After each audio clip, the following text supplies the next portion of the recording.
বাড়ি যাবো তার আগে দেখো ঘর দোরের কি অবস্থা করে রেখে দিয়েছে আমি আর আমার বর রেডি হতে। ও লেহেঙ্গা বার করেছে, কালো শাড়ি বার করেছে। এটা পরেছিলাম আমি, ভাল লাগছিল না কালো শাড়িটা পরে, আর এটা পরবো ভেবেছিলাম বাট প্রচন্ড গরম যে কারণে পরিনি। তারপরে এরা দুজনে দেখো সেই ব্ল্যাক। না এসে গুছাবো, আমার কোনো মুড নেই এখন। আরে দেখো তারপরে আমি এই শাড়িটা পরে রেডি হয়ে নিয়েছি, কিছুই সাজিনি, এত গরম। এই যে আমি একদম সিম্পল একটু সেজেছি, কেমন লাগছে আমাকে, মনে হচ্ছে বাড়ি বাড়ি সাজ। বেরিয়েছি আমরা।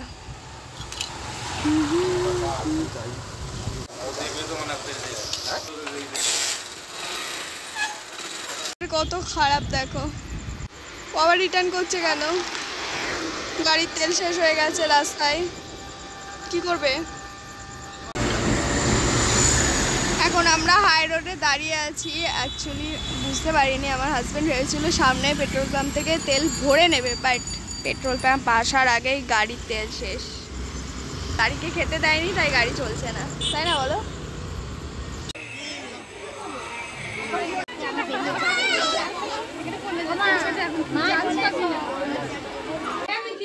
দিয়ে দিয়েছে এত ভিড় মুখের কাছে, আমি যে ব্যাগ নিয়ে দাঁড়িয়ে পড়েছি, আমি কিছু তুমি কেমন লাগছে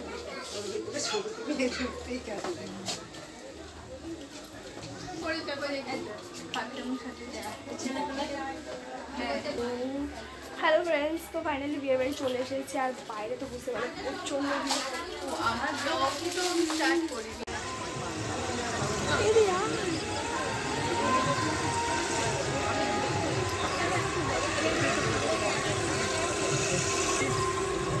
হয়ে গেছে, ভালো লাইভ ভিডিও হচ্ছে নাকি? তো বিয়ের বাড়িতে এবার আমি খাওয়ার স্টলের এই দিকটা চলে এসেছি। আর দেখো আমার বোন দিদি ওরা সবাই এই দিকটাতেই আছে, বাট এখানে কোনো সাউন্ড আমি দিইনি। সবার সঙ্গে অনেক কথা বলেছি কিন্তু সাউন্ড না দেওয়ার একটাই কারণ পাশে মাইক বাজছিল। আর জানোই তো কোনো একটা গান যদি মানে মনে হয় তো ফট করে ব্লগটাতেই পুরো কপিরাইট চলে আসবে, তখন পুরো ব্লগটাই ডিলিট করে দিতে হয়। যেই কারণে আমি এখানে সাউন্ডটা মিউট করে দিয়েছি, শুধু আমারই ভয়েস দিয়েছি। তো যাই হোক, এই দেখো এখানে প্রায় আমার মা ওরা সবাই আছে, তারাও সবার সঙ্গে পরিচয় করাচ্ছি। বাট আমি তার আগে আমার প্রচণ্ড খিদে পেয়ে গেছে, যেহেতু আমি বাড়ি থেকে অনেকটা লেট করে বেরিয়েছিলাম। আর তারপরে খাবার টেবিলের ওখানে প্রচণ্ড ভিড় ছিল, জায়গা মানে একদমই নো চান্স। যেই কারণে মা বললো এখন একটু কফি খেয়ে নে, পরে খেতে যাচ্ছি। আর ভাবলাম কি যে এখনই তো বিয়ের বাড়ি আসলাম, এত তাড়াতাড়ি খেয়ে এবার কী করবো। তো দেখো কফির সঙ্গে পকোড়া আমি দুটোই নিয়ে নিয়েছি। আর পকোড়া নেওয়ার না জায়গা ছিল না, এর জন্য হাতে করেই নিয়ে নিয়েছি। আর এইদিকে আমার দিয়ে ওরা ফুচকা খাবে বলে লাইন দিয়েছে। আর ফুচকালা তো এখন আলু মাখছে, মানে কতক্ষণ যে ওদের দাঁড়িয়ে থাকতে হবে। আর ওরা দাঁড়িয়ে থাক ততক্ষণ আমার পকোড়াও খাওয়া হয়ে যাবে আর কফিটাও খাওয়া হয়ে যাবে। আর দেখো এই তো আমার একটা মাসি, তো সবার সঙ্গে বললাম যে আলাপ করাবো, আর কিন্তু ওই যে সাউন্ডটা নেই, সবাই হাই করেছে। আর এই যে একটা মাসি এখানে আমার, আর এই একটা মাসি, তো সবাই হাই করেছে তোমাদেরকে, কিন্তু সাউন্ডটা তোমরা যেহেতু পাইনি। আর আমার বান্ধবী ফুচকা খাচ্ছে, মানে ওখানে পকোড়া নিয়ে দাঁড়িয়ে আছে আর ফুচকার লাইনে, ভাবোর অবস্থাটা। অ্যাকচুয়ালি ফুচকালা তো আলু মাখছে, ওই সময় এর মধ্যে ওর মানে পকোড়াটাও খাওয়া হয়ে যাবে, বুদ্ধি দেখো একবার। বাট আমি ফুচকা খাইনি, যেহেতু আমার প্রচণ্ড অ্যাসিড হয়ে গেছিলো। আর এইদিকে আমার বোন ছিল, ওরা আসছিলো, অ্যাকচুয়ালি ওইদিকে ডান্স করছিলো আর কি। আর এখানে তো আমি মাঝে মাঝে গান আমি নিজেও করছিলাম, কিন্তু তারপরেও দেখো পুরো সাউন্ডটাই দিতে পারলাম না, সবাই হাই করলো। এটাই দেখো মামি ছিল, আরও একটা মামি আছে, দাঁড়াও তোমাদের দেখাচ্ছি। যেহেতু এটা হচ্ছে কি আমার মামার বাড়ির ওখানে গেছিলাম বিয়েতে, যেই কারণে সমস্ত মামি আর মাসিদের সঙ্গে তোমাদের আলাপ করাচ্ছি, কারণ এখানে এই যে সব মামি আর মাসিই আছে, আর তার সঙ্গে আছে বোনেরা। আর এই দেখো বান্ধবীর অবস্থা, হয়ে গেছে পকোড়া খাওয়া, এবার ফুচকার পাতা নিয়ে দাঁড়িয়ে পড়েছে। আর দেখো আমি গান করছি আপন মনে, কিন্তু কি করা যাবে, আমার তো এই মানে গানের আওয়াজটাও তোমরা শুনতে পারলে না। তো যাই হোক, এই দেখো এরা ফুচকা খাওয়া স্টার্ট করে দিয়েছে, বাট আমি ফুচকা খাইনি। কিন্তু পরে আমার বান্ধবীর থেকে একটা ফুচকা নিয়েছিলাম, আর আমার বোন একটা দিয়েছিল, ওই দুটোই খেয়েছিলাম। আর এই দেখো এখানে বান্ধবীর বিয়ের কথা চলছে। অ্যাকচুয়ালি আমার বোনরা বলছে আর কি যে তুমি কবে বিয়ে করবা এবার। তো যাই হোক, দেখো বিয়ের বাড়ি আমি স্টার্ট থেকে কোনো ভিডিও করতে পারিনি, কি করব মানে কি বলবো যে আমরা বিয়ের বাড়ি আসছি, গরমে বিয়ের বাড়ি।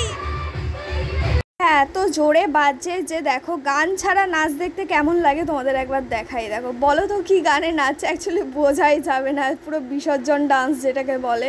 সত্যি কথা বলতে এত গরমে নাচটা যে করছে এটাই অনেক, মানে গরমে তো সত্যি থাকাই যাচ্ছে না। তারপরে আমরা ভিতরে এসে একটু বসলাম। বোর এই জায়গাটা অনেকটা এখন ফাঁকা হয়েছে, নালে তখন যখন ঢুকেছিলাম প্রচুর ভিড় ছিল। ওদের বান্ধবীকে এটাই বলছিলাম, চল এবার খেয়ে নিই গা, অনেকটা রাত হলো। তো খাবার টেবিলের এদিকে চলে এসেছি। রাত বৃষ্টি 11:35 বাজে, তাও খাবার টেবিলে দেখো লাইন দিতে হচ্ছে। ভগবান, খিদে পেয়েছে, এখন আর ভাল লাগছে না।